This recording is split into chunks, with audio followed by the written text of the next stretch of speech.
अस्सलाम वालेकुम everyone, welcome back to my channel. उम्मीद है कि आप लोग सब बिल्कुल ठीक होंगे। तो गाइस, जैसे कि आप लोगों को पता है कि विंटर सीजन जो है ना वो तकरीबन स्टार्ट हो गया है। अब विंटर सीजन के अंदर बहुत सारी ऐसी इंपॉर्टेंट कैट की एसेसरीज होती है जो कि मुझे ऐसा लगता है कि हर पेट ऑनर के पास होनी ही चाहिए। आज मैं इसी चीज़ के ऊपर बात करने लगी हूँ और काफ़ी डिस्काउंट के अंदर आपको वो चीज़ें जो है ना वो मिल जाएंगी, क्योंकि मैंने भी अभी अपनी कैट्स के लिए शॉपिंग करी है। तो मैंने कहा आप लोगों के साथ भी शेयर करती हूँ, ताकि आप जितने भी पेट पेरेंट्स हैं जो अपनी कैट्स के लिए सामान लेना चाहते हैं, उनको ये चीज़ समझ में नहीं आती कि क्या क्या चीजें जो है वो इंपॉर्टेंट होती है विंटर सीजन के अंदर। तो आज की वीडियो आप लोगों के लिए। सबसे पहली चीज, विंटर सीजन के अंदर आप अपनी कैट को वाटर वाला बाथ नहीं दे सकते, यानी कि हमें अपनी कैट को ड्राई बाथ ही देना होता है। तो ड्राई बाथ के अंदर आपको ड्राई शैम्पू भी मिल जाएगा, ड्राई कंडीशनर भी मिल जाएगा। क्यों? क्योंकि इनके हेयर्स जो होते हैं ना वो काफी ज्यादा फ्रिजी हो जाते हैं विंटर सीजन के अंदर। जब कैट खेलती कूदती है, अपने आप को बहुत ज्यादा गंदा कर लेती है, तो उसके लिए चीजें बहुत ज्यादा इंपॉर्टेंट है। सबसे पहले ड्राई शैम्पू। ड्राई शैम्पू के अंदर मैं आपको यहाँ पर 2-3 ऑप्शन दिखा दूंगी। इसके बाद आता है ड्राई कंडीशनर, जो कि बहुत ज़रूरी है अगर आप अपनी कैट का फर जो है वो अच्छा रखना चाहते हो। इसके अलावा ड्राई जो पाउडर आता है वो भी बहुत बेस्ट है। क्यों? क्योंकि जब विंटर सीजन होता है तो उसके अंदर कैट की एक तो स्किन बहुत ज़्यादा ड्राई हो जाती है, फर्स बहुत ज़्यादा ड्राई हो जाते हैं। दूसरा है कि कैट जब खेलती कूदती है अपने आप को बहुत ज़्यादा गंदा कर लेती हैं। जब गर्द वगैरह उड़ती है ना तो कैट की बॉडी पे चिपक जाती है, तो उसके लिए पाउडर जो है ना वो बहुत ज़्यादा बेस्ट चीज़ है। ठीक है, तो ये 3 चीज़ें जो है मैंने आप लोगों को दिखाई है यहाँ पर। अच्छा, इन सब का लिंक जो है ना वो मैं डिस्क्रिप्शन में दे दूंगी। इसके बाद कैट का जो विंटर में क्या होता है कि आपकी कैट ज़मीन के ऊपर लेटती है ना तो उससे वो बीमार हो सकती है। ठीक, क्यों? क्योंकि फर्श होता है या टाइल्स होते हैं वो गीले होते हैं, ठंडे हो जाते हैं वो। ठीक है, तो उसके लिए आप उसके लिए कुशन ले सकते हो, आप उसके लिए बेड ले सकते हो, आप उसके लिए हाउस ले सकते हो। ये 3 चीज़ें बहुत ज़्यादा इंपॉर्टेंट है। अब आपके ऊपर डिपेंड करता है कि आप इसमें से कौन सी इंपॉर्टेंट चीज़ लेना चाहते हो। ठीक है, इनका लिंक भी जो है वो मैं डिस्क्रिप्शन के अंदर डाल दूंगी। यहाँ पर मैं आप लोगों को चीज़ें दिखाती जा रही हूँ, पिक्चर्स यानी कि यहाँ पर आप लोगों को दिखती रहेंगी। बाकी लिंक्स जो हैं वो आपको डिस्क्रिप्शन के अंदर इजीली मिल जाएंगे। उसके बाद जैसे आप डॉक्टर के वगैरह के पास अपनी कैट को लेकर जाते हो तो उसके लिए जो है वो केज या कोई बैग वगैरह भी होना बहुत ज़्यादा ज़रूरी है। अगर आप विंटर सीजन के अंदर कैट बीमार है या उसको कोई भी किसी तरह का कोई फ्लू हुआ है, कोई भी प्रॉब्लम हुई है और आप उसको जो है वो गोद में उठा के लेकर जा रहे होते हो, तो उसको ठंड लगने का और ज़्यादा खतरा होता है। तो उसके लिए कोई भी केज या बैग लेना बहुत ज़्यादा ज़रूरी है। अब यहाँ पर आप लोग देख सकते हो ये केज या बैग बहुत इंपॉर्टेंट है। इसके अंदर कैट बहुत ज़्यादा सिक्योर भी रहती है और इजीली आप उसको कहीं पे भी लेके जा सकते हो। उसको किसी भी तरह की कोई भी ठंड या कोई भी हवा जो है वो नहीं लगेगी।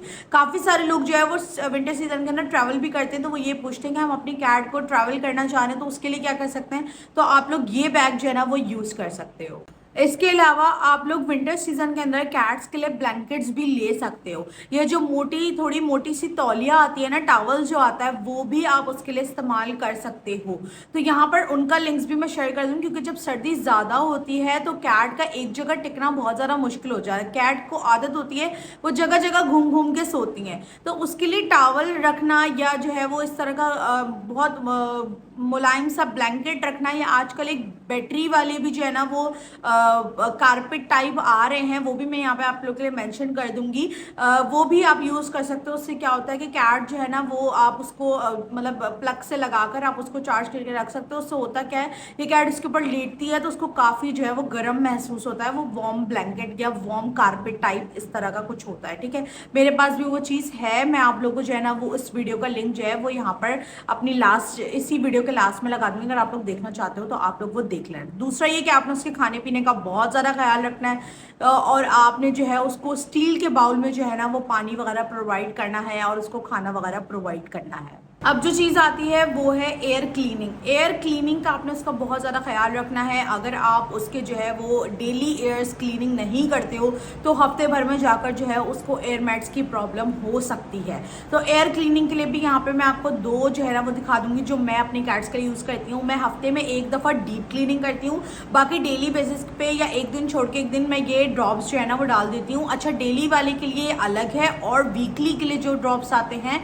वो अलग है। उसके अलावा अलावा आप कॉटन बड या जो है रुई वगैरह का इस्तेमाल कर सकते हो उनके कान को साफ करने के लिए। साथ साथ इस सीजन के अंदर कैट को फ्लीक्स और फंगल का भी बहुत ज़्यादा इशू रहता है, तो आप उसके लिए जो है फंगल और फ्लीक्स के लिए भी स्प्रे लाजमी रखो, ताकि अगर आपकी कैट को इस तरह का कोई भी प्रॉब्लम होता है तो आप उसी वक्त जो है ना वो उसको फ्लीक्स या फंगल वाले स्प्रे से आप उसको स्प्रे करोगे तो इंशाल्लाह उसकी वो चीज़ें जो है वो ठीक हो सकती है। और आप उसके लिए ड्राई फॉर्मिंग जो शैम्पू आता है ना वो भी आप उसके लिए इस्तेमाल कर सकते हो। ये सारी चीज़ें मैं यहाँ पर आपको दे रही हूँ। इसके अलावा अगर आपकी कैट हीट पे आ जाती है या आपकी कैट बहुत ज़्यादा स्ट्रेस पे रहती है तो ये चीज़ आपकी कैट के बहुत ज़्यादा काम आने वाली है। ये जो स्प्रे है और ये साथ में कैटनिप, ये बेसिकली कैटनिप स्प्रे है।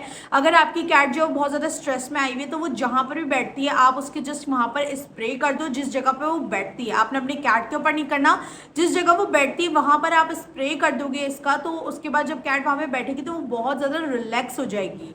तो कैटनिप भी आप यूज़ कर सकते हो, बट मैं कैट स्प्रे जो है वो ज़्यादा रिकमेंड करूँगी। मुझे भी पर्सनली ये बहुत ज़्यादा पसंद आया, बहुत कमाल की चीज़ है ये। तो इसका लिंक भी जो है ना वो मैं डिस्क्रिप्शन के अंदर डाल दूँगी। बाकी इसके अलावा आपने अपनी कैट के खाने पीने का बहुत सारा ख्याल रखना है। इंशाल्लाह आगे वीडियोज़ के अंदर मैं आप लोग के लिए डाइट वगैरह और हर चीज़ शेयर करूँगी, जिससे आप लोग के ईजी हो जाएगा विंटर सीजन। मतलब अपनी मुझे विंटर सीजन बेसिकली बहुत ज़्यादा पसंद है, उसके अंदर कैट्स बहुत ज़्यादा हेल्दी हो जाती हैं अगर आप उसके ऊपर उनकी हेल्थ का ख्याल रखो। तो इंशाल्लाह आगे बहुत अच्छी अच्छी वीडियोस आप लोगों के लिए लेकर आऊँगी, आपकी कैट से रिलेटेड, और अपनी कैट्स की डाइट वगैरह भी शेयर करूँगी। इसके अलावा जो है आप लोग कैट्स के लिए क्लॉथ्स भी ले सकते हो, यानी कि जो उनके स्वेटर्स वगैरह आते हैं वो भी ले सकते हो, वो भी बहुत बेस्ट होते हैं विंटर सीजन के अंदर। अगर सर्दी बहुत ज़्यादा है, शाम के टाइम सर्दी बहुत ज़्यादा है, तो आप उसको 1-2 घंटे के लिए वो पहना सकते हो, पहनाकर सुला भी सकते हो। तो यहाँ पर आप उसका लिंक्स भी देख सकते हो। इंशाल्लाह इसके लिंक भी जो है ना वो मैं आप लोगों को सारे लिंक्स जो है वो डिस्क्रिप्शन पर डाल दूंगी। इसके अलावा आप लोगों ने उनकी टीथ का भी बहुत ज़्यादा ख्याल रखना है। ओरल केयर एक जो है ना सीरप आता है, वो आपने उसको यूज़ करना है अपनी कैट के लिए। पानी में आपने 2-3 ड्रॉप्स डालने हैं, उसको पिलाना है। उससे क्या होता है कि जो लोग जिनकी कैट्स के गम्स जो हैं वो बहुत ज़्यादा स्वेल हो जाते हैं या ब्रेथ जो है ना मतलब स्मेल बहुत गंदी आती है मुंह के अंदर से, तो उसके लिए वो बहुत ज़्यादा बेस्ट होते हैं। तो ये कुछ इंपॉर्टेंट चीज़ें थी जो कि आप लोग के एसेसरीज में आप लोग के पास होनी चाहिए, और इस वक्त दराज के ऊपर सेल भी है तो इजीली आप लोग जो है ना वो वहाँ से जाकर जो है बाय कर सकते हो। और सब चीज़ों का लिंक जो है वो डिस्क्रिप्शन में डाल दूंगी। डिस्क्रिप्शन एक दफ़ा लाजमी चेक कर लिया करें। मिलते हैं नेक्स्ट वीडियो के अंदर। अपना बहुत सारा ख्याल रखिएगा। अल्लाह हाफिज़।